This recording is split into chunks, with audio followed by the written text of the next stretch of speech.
وہ اختیار جو ہے وہ اسباب اختیار کرے، لیکن شفا جو ہے وہ اللہ کی طرف سے۔ ہم اپنے معاشرے کے اندر دیکھتے ہیں کہ بندہ کوئی بیمار ہو جائے اور وہ اپنی کوشش کر کے اپنے شہر کے ڈاکٹر کے پاس، اپنے علاقے کے ڈاکٹر کے پاس، اور وہاں سے نہ آرام ملے تو دوسرے کسی شہر کے اندر، جس طرح اکثر یہ ہمارے سیالکوٹ کے ڈاکٹر اور اسپتال جو ہے جہاں جب بندہ کوئی بیمار ہو کر جائے تو اچھے طریقے سے لوٹنے کے بعد کہتے ہیں جاؤ انہوں لاہور لے جاؤ۔ تو بندہ بیمار ہے، یہاں پر وہ اپنے اسباب پورے کر چکا ہے، یہاں پر اپنی کوشش کر چکا ہے، آرام نہیں ملا، اس کو اٹھا کر دوسرے شہر کے اندر، لاہور کے اندر، اسلام آباد کے اندر یا دیگر شہروں کے اندر، وہاں پر اچھے سے اچھے ڈاکٹروں کے پاس، پروفیسروں کے پاس لے گئے، انہوں نے بھی علاج کیا، دوائیاں دی، سب کچھ کیا، لیکن شفا نہیں ملی، بیماری دور نہیں ہوئی، بیماری ختم نہیں ہوئی۔ تو پھر وہ کیا کہتے ہیں، جاؤ جی نو گھر لے جاؤ، تیری خدمت کرو تو دعا کرو اللہ دے کولو۔ یعنی بالآخر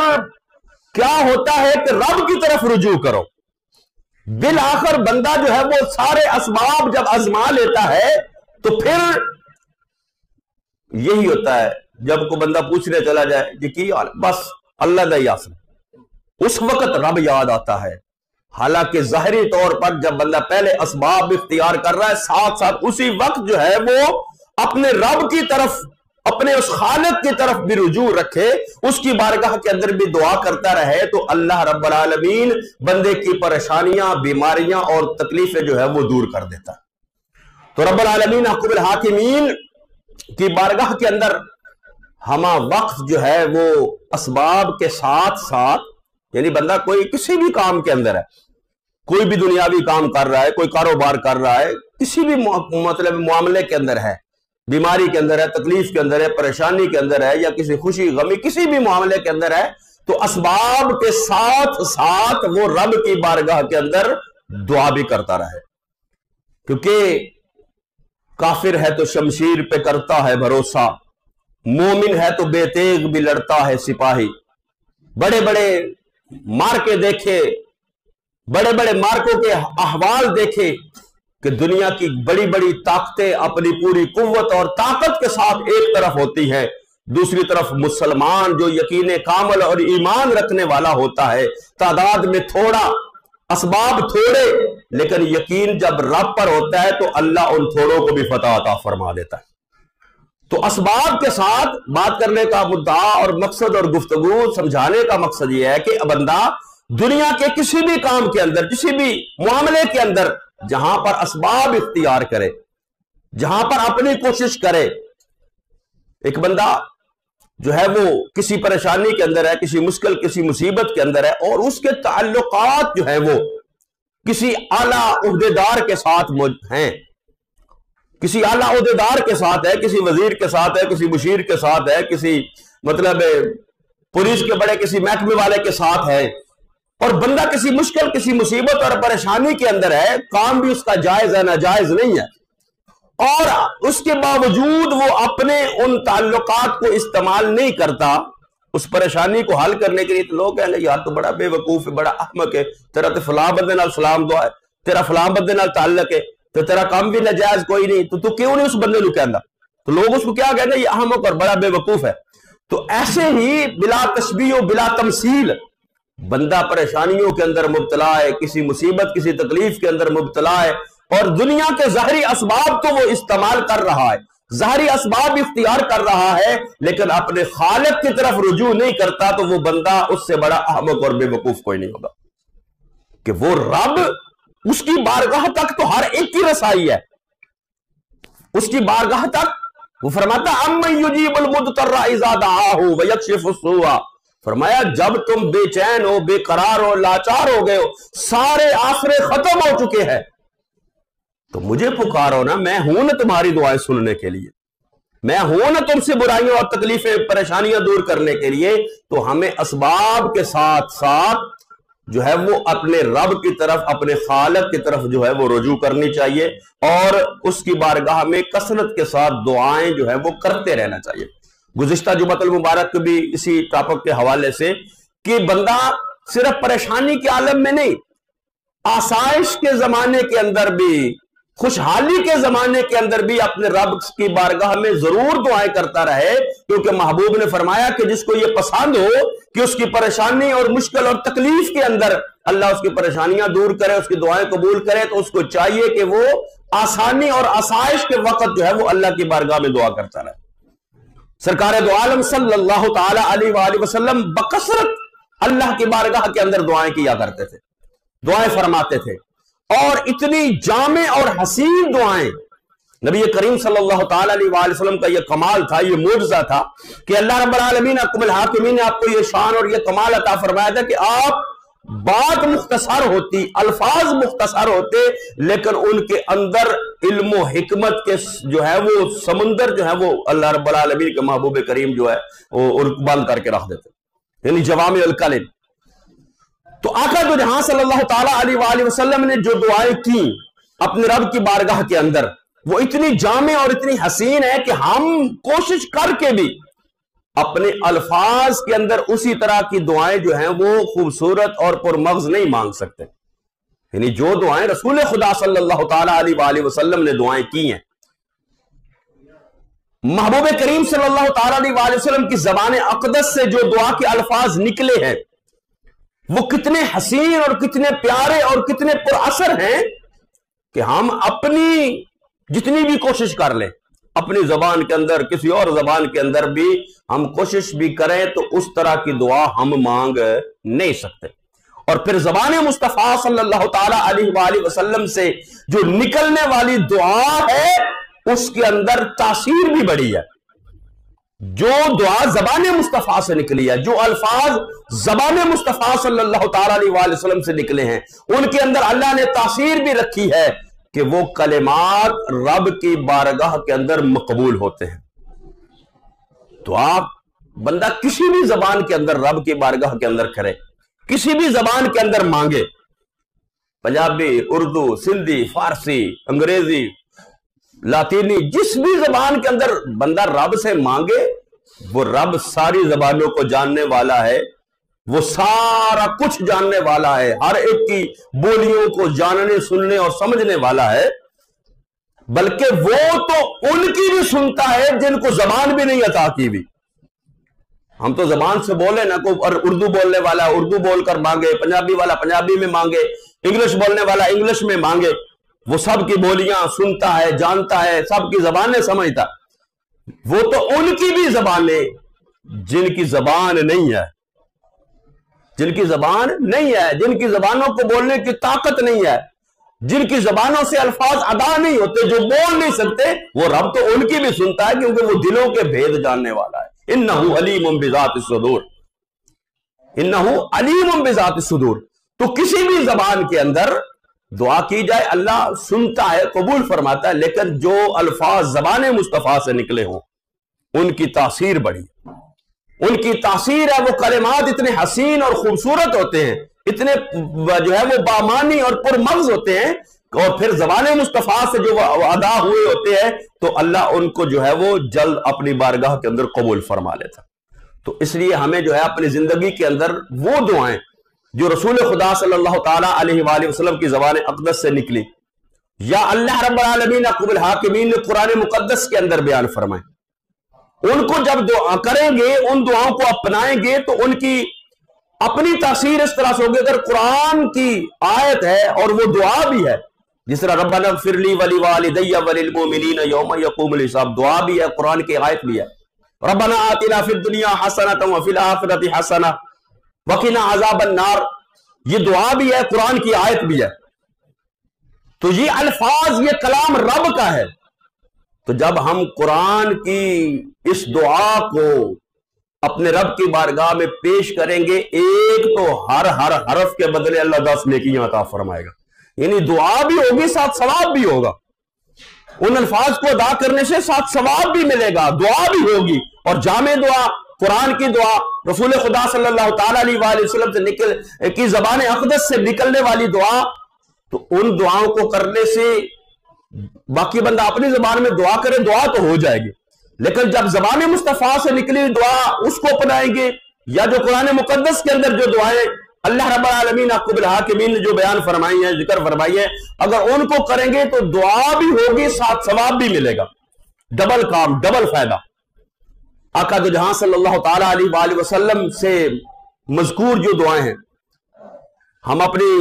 روزمرہ زندگی کے اندر اس کو حصہ نہیں بناتے۔ حالانکہ یہ سکول جو ہے، سکولوں کے اندر بچوں کو چھوٹی چھوٹی دعائیں سکھائی جاتی ہیں، کھانا کھانے سے پہلے کیا پڑھنا ہے، واش روم جانے پر کیا کرنا ہے، کون سی دعا ہے، واش روم سے باہر آ کر کون سی دعا ہے، سونے کے لیے کون سی دعا ہے، جاگنے کے لیے کون سی دعا ہے، یہ دعائیں سکھائی جاتی ہیں بچوں کو سکولوں کے اندر، لیکن وہ سکولوں تک ہی محدود رہ جاتی ہیں۔ کیوں؟ ان کا پریکٹیکل جو ہے وہ عملی زندگی کے اندر نہیں ہوتا۔ گھر میں آ کر نہ ہم ماں باپ وہ دعائیں جو ہے وہ پڑھتے ہیں، نہ پھر اولاد جو پڑھتی، بس وہ سکول میں یاد کی، سکول میں سنا دی، کچھ وقت گزرا تو وہ جو ہے ویسے ہی بھول جاتی۔ تو ہمیں دعائیں جو ہے وہ اپنانی چاہیے جو رسول خدا صلی اللہ تعالی علیہ وآلہ وسلم نے کی، اور پھر ان کا جب معنی ہم سمجھ کر ان دعاؤں کو مانگیں گے تو پھر اس کا لطف بھی آئے گا، سرور بھی آئے گا، پھر اللہ کی بارگاہ میں قبول بھی ہوگی، پھر ان دعاؤں پر ہمیں ثواب بھی ملے گا۔ نبی کریم صلی اللہ تعالی علیہ وآلہ وسلم کے صحابی اور دوہرے داماد حضرت عثمان غنی رضی اللہ تعالی عنہ بیان کرتے ہیں کہ آقا دو جہاں صلی اللہ تعالی علیہ وآلہ وسلم نے شرط فرمایا، ایک دعا ذکر فرمایا جو بندہ اس کو صبح 3 مرتبہ پڑھ لے سارا دن اللہ اس کی حفاظت فرماتا ہے، اللہ کے فرشتے حفاظت فرماتے ہیں، اور جو شام کو اس کو پڑھ لیتا ہے تو اللہ رب العالمین احکم الحاکمین جو ہے وہ شام کو پڑھے ہوئے کی دعا شام سے لے کر صبح تک اللہ رب العالمین احکم الحاکمین جو ہے وہ نقصان سے اللہ اس کو محفوظ کرتا ہے۔ دعا کون سی؟ آسان ہے، کھانا کھانے سے پہلے بھی اس کو پڑھتے ہیں، بسم اللہ الذی لا یضر مع اسمہ شیء فی الارض ولا فی السماء وهو السمیع العلیم، چھوٹی سی دعا ہے، لیکن کیا اس کا فائدہ کتنا ہے؟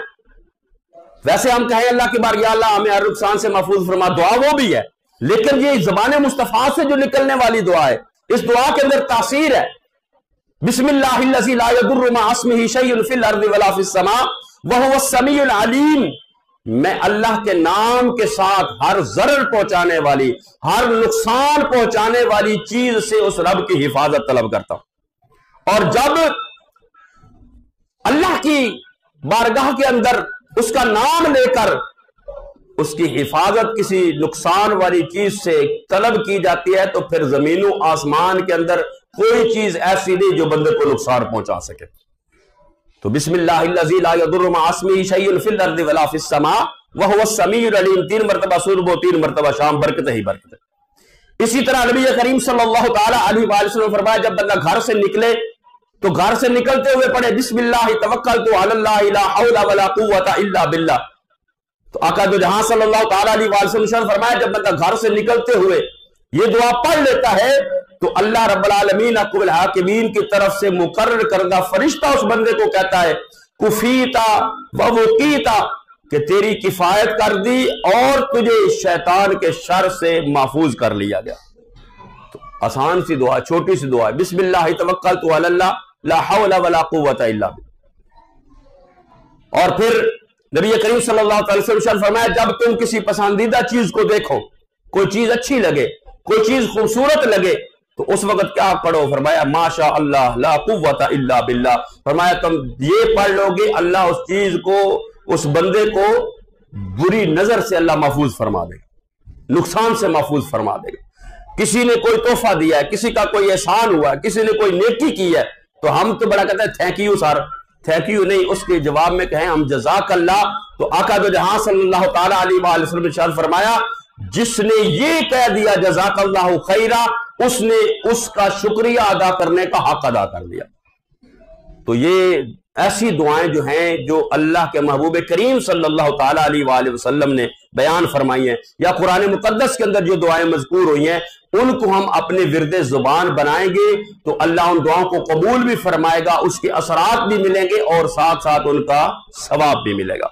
اور پھر دعا جو ہے وہ اس کو نبی کریم صلی اللہ تعالی علیہ وآلہ وسلم کی تعلیمات کے اندر دعا جو ہے وہ بندہ صرف اپنے لیے نہیں کہ اپنے لیے خود دعا کرے بلکہ حکم ہے کہ دوسروں سے اپنے لیے دعا کروائے. دوسروں سے نیک اللہ کے نیک بندے ہیں, کوئی بزرگ ہیں, والدین ہیں, ماں باپ ہے, روزہ دار ہے, حج کر کے آنے والا ہے, کوئی بیمار ہے, چھوٹا بچہ ہے, ان سے دعا کروانے کا حکم نبی کریم صلی اللہ تعالی علیہ وآلہ وسلم نے دیا. یعنی کسی دوسرے سے دعا کروانا, یہ رسول خدا صلی اللہ تعالی علیہ وآلہ وسلم کی تعلیمات ہے کہ دعا بندہ خود مانگے وہ بھی رب کی بارگاہ میں قبول ہوتی ہے, لیکن بندہ کسی دوسرے سے دعا کروائے تو اللہ کی بارگاہ میں وہ دعا زیادہ مقبول ہوتی ہے. خود نبی کریم صلی اللہ تعالی علیہ وآلہ وسلم نے اس کا حکم ارشاد فرمایا. اور جب بندہ کسی کمزور اور کسی حالت مند مسلمان کے ساتھ بھلائی کر کے ان سے دعائیں لیتا ہے تو اللہ رب العالمین احکم الحاکمین اس کو بھی دعا کو اپنی بارگاہ میں قبول فرماتا ہے. حضرت عمر فاروق کا دور ہے. دور فاروقی کے اندر حضرت اویس قرنی رحمت اللہ تعالی علیہ ورضی اللہ عنہ مدینہ شریف کے اندر حاضر ہوئے. حضرت عمر فاروق سے ملاقات ہوئی. جب تعارف ہوا تو حضرت عمر فاروق نے فرمایا کہ یہ اویس وہ ہے جس کے بارے میں رسول خدا صلی اللہ تعالی علیہ وآلہ وسلم نے یہ فرمایا ہے کہ اگر اویس کسی کام کے لیے اللہ کی بارگاہ کے اندر دعا کرے اور اس پر قسم اٹھا لے, اللہ اس کی قسم کو پورا کر دے گا. یعنی اویس کا اتنا بڑا مقام ہے اللہ کی بارگاہ کے اندر, حضرت اویس قرنی, کہ آقا دو جہاں صلی اللہ تعالی علیہ وسلم کا فرمان حضرت عمر فاروق پیش کر رہے ہیں کہ آقا نے فرمایا کہ اس اویس کا, میرے اس غلام کا, میرے اس امتی کا اللہ کی بارگاہ کے اندر اتنا بڑا مقام ہے کہ اگر کسی کام کے لیے یہ قسم اٹھا لے, لو اقسم علی اللہ لابرہ, فرمایا یہ کسی کام کے لیے قسم اٹھا لے تو اللہ اس کی قسم کو ضرور پورا کرے گا. اور فرمایا حضرت عمر فاروق فرماتے ہیں کہ آقا دو جہاں صلی اللہ علیہ وسلم نے فرمایا فَإِنِ اسْتَطَعْتَ أَن يَسْتَغْفِرَ لَكَ فَافْعَلْ,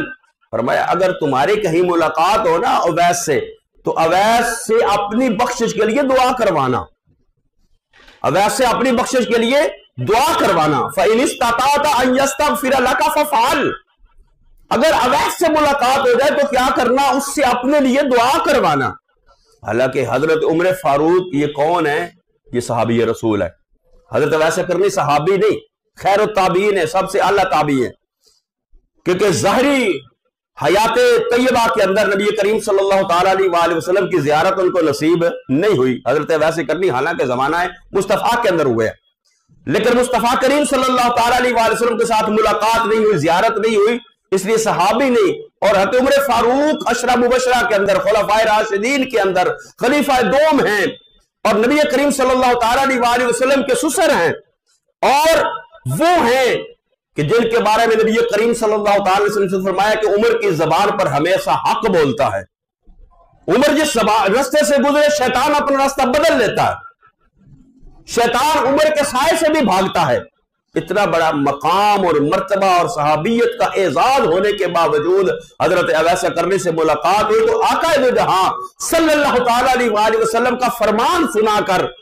کہ اے اویس, میرے محبوب کریم صلی اللہ تعالی علیہ وآلہ وسلم نے یہ فرمایا ہے کہ اویس کا مقام اللہ کی بارگاہ کے اندر یہ ہے کہ اگر اویس کسی بات پر قسم اٹھا لے اللہ اس کی قسم کو پورا کرے گا. اور آقا نے فرمایا کہ اگر اویس سے ملاقات ہو جائے تو پھر اس سے اپنی بخشش و مغفرت کی دعا کروانا. تو حضرت عمر فاروق نے حضرت اویس قرنی سے یہ فرمایا کہ اے اویس فاستغفر لی, اے اویس میرے لیے بخشش کی دعا کر دے.